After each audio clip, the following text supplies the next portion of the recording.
नमस्कार। आमर cooking channel अमरंधा घर के मुई आपण मन के बहुत बहुत स्वागत करू छे। आज मुई आपण मन के लगी नहीं के आसी छे अति सहज उपाय रे आ बहुत ही टेस्टी फूलकोबी भजा रे रेसिपी। आपण माने ना थरे ई प्रोसेस रे ई फूलकोबी भजा के बने की गरमा गरम भात हो कि रोटी हो आपण माने एंजॉय करि पारबी। तो आपण माने ई प्रोसेस रे जदी फूलकोबी भजा बनबार के चाहो छन ताहले आपण माने वीडियो के प्रथम रु शेष तक देखो एंजॉय करूँ।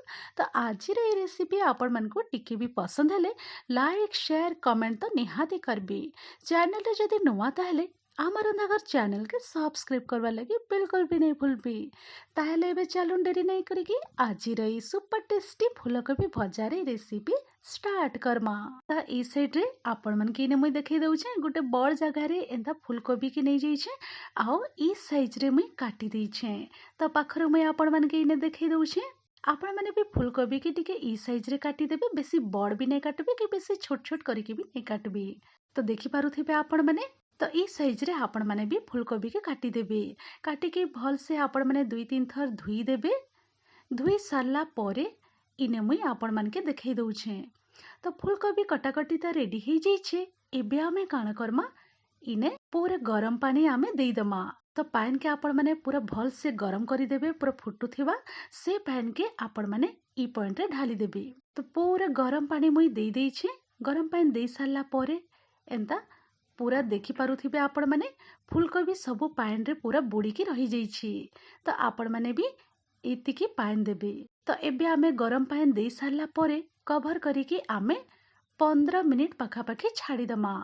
तो 15 मिनिट पाखापाखी हो जाइए मुई कवर करके रखी देइथिली। तो एबे आमे काना करमा ई गरम पानी रो सब फूलकोबी के आमे बाहर करी दमा। गुटे एंता जाली नहीं जिबे आ से जाली ऊपर सब फूलकोबी के बाहर करिकी जेन एक्स्ट्रा पानी थिबा से पानी के ड्रेन करी देबी। तो देखि पारुथिबे आपण माने। तो चालू फूलकोबी के मुई एंता छणा रे रखी देइ छे। एबे आमे जिमा गैस साइड की। तो एबे मुई गैस साइड के पले आसी छे और कढ़ाई गरम हेबा लगी रखी देइथिली। फ्लेम के मुई रखी देइ छे लो टू मीडियम मझी रे। कढ़ाई गरम हे गला ना तो एबे मुई देइ दउ छे गरम कढ़ाई रे तेल मुई 2 चम्मच देइ दउ छे। इने मुई रिफाइन तेल जाई छे आपण माने चाहिबे बेले सोरिष तेल भी यूज करि पारबी।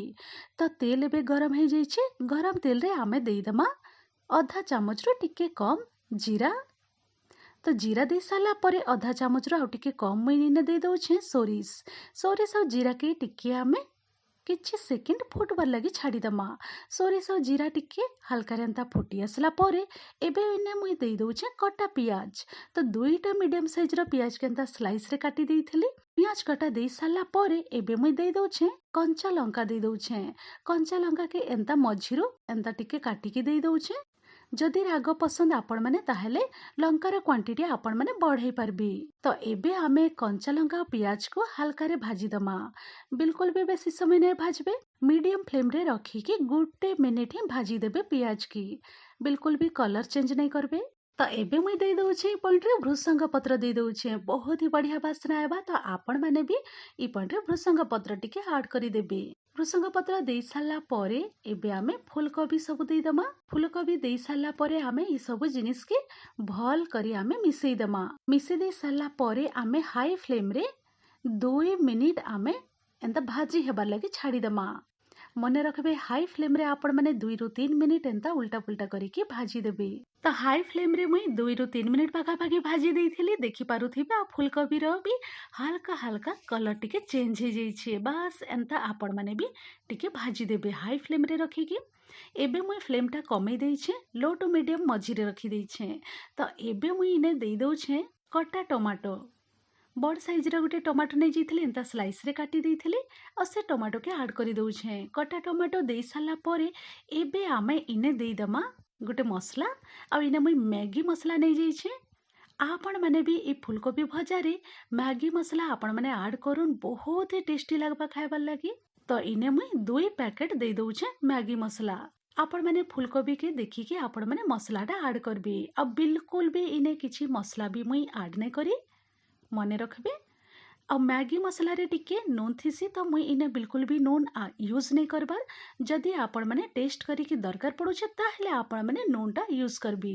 तो 2 पैकेट मैगी मसला दे सारा पर एबे आमे भलसे आमे मिसेदेमा सब जिनिस की मिसे दे सारा पर मीडियम फ्लेम रे रखीदेमा आउ 2 मिनिट पाखापाखी आमे भाजीदेमा तो आउ 3 मिनिट पाखापाखी हो जाइए मीडियम फ्लेम रे मुई एंता भाजी देइछे देखि पारुथिबे आपण माने बिना कभर करिकी आ बहुत ही जल्दी रेसिपी रेडी हो जिसी आउ आगरो भी आमे पूरा गरम पानी रे फुलकोबी के भिजेकी आमे रखी देइथिलु तो से लगी बहुत ही जल्दी रेसिपीटा रेडी हो जिसी तो एबे मुई आउ 1 ରୁ 2 ମିନିଟ पाखापाखी भाजी दउछे लो टू मीडियम मझिरे रखिकी तो एबे मुई पूरा पूरी फ्लेमटा ऑफ कर देइछे आ एबे रेडी हो जाइए सुपर टेस्टी चटपटा फुलकोबी भजारे रेसिपी तो देखी पारे ना बहुत ही कम समय और सहज उपाय चटपटा गरमा गरम फुलकोबी भजाटा रेडी हो जाइए तो आशा करी आपण मानक ये रेसिपी निहाती भाव में पसंद होइथिबा तो आपण माने भी ई प्रोसेस रे थरे गरमा गरम फुलकोबी भजा बनैकी आपण माने टेस्ट करूँ निहाती भाव में आपण मानक भी पसंद हेबा तो आज रेसिपी पसंद है आपण मैंने निहाती भाव में कमेंट सेक्शन रे कमेंट करबी तो आपण मैंने वीडियो की फुल वॉच करिथिबारु बहुत बहुत धन्यवाद दउछे तो चलून आपण मैंने भी बने की रेसिपी एंजॉय करूँ मुई रहूचे फिर एंता इजी टेस्टी स्वादिया रेसिपी नहीं कि आपण मांकर संगे फिर गोटे नुआ वीडियो नुआ रेसिपी रे फिर थरे में भेट पड़मी thanks for watching bye bye take care.